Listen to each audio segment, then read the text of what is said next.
ठरलेलं असेल तर कधीही शिक्षण न घेतल्याने एखादी माऊली बाहेर यायची आणि म्हणायची मी सांगतोय म्हणून घरात आत जायचं. आणि तिचा शब्द ज्यांनी ज्यांनी ऐकलाय तेव्हा तेव्हा तिथं वाद तो थांबलाय, तो वाद मिटलाय.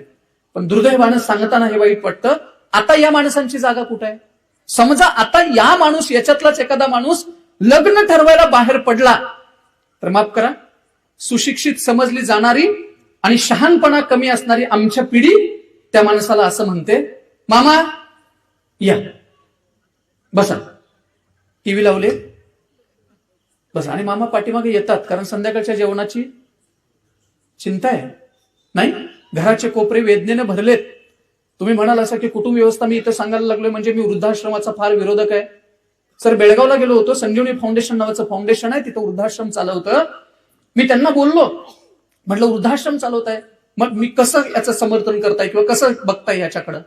त्यांनी एक वाक्य वापरलं, ते वाक्य सांगतो, जर महाराष्ट्रात वृद्धाश्रम नसते तर पावसाळ्यात रस्त्यावरती जसे गाडी खाली येऊन बेडूक मरतात ना, तशी म्हातारी माणसं मेलेली आम्हाला बघायला मिळाली असते.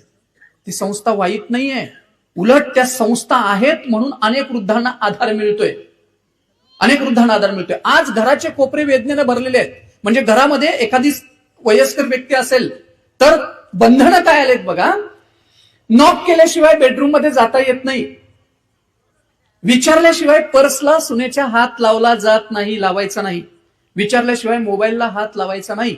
इथपर्यंत ठीक होतं. आता त्याच्याही पुढे सांगतो, सर डॉक्टर साहेब इथं आहेत, हायजीनच्या दृष्टीने एक वेळ आपण मान्य करू, परंतु आता घरात एक टॉमी नावाचं कुत्र पाळलेलं असेल आणि त्याच घरात 3 वर्षाचं बाळ असेल तर टॉमीनं बाळाचा मुका घेतलेला चालतो, पण सासूनं घेतलेला मुका चालत नाही, सासऱ्यानं घेतलेला मुका चालत नाही.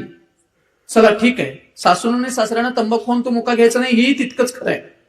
परंतु असं म्हटलं जातं की इन्फेक्शन होईल.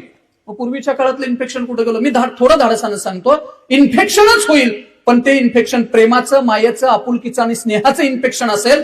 मानवतेचा धर्म टिकवण्यासाठी त्याला त्याची गरज आहे, पण आम्ही ते रोखलंय. ही पहिली गोष्ट. दुसरा परिणाम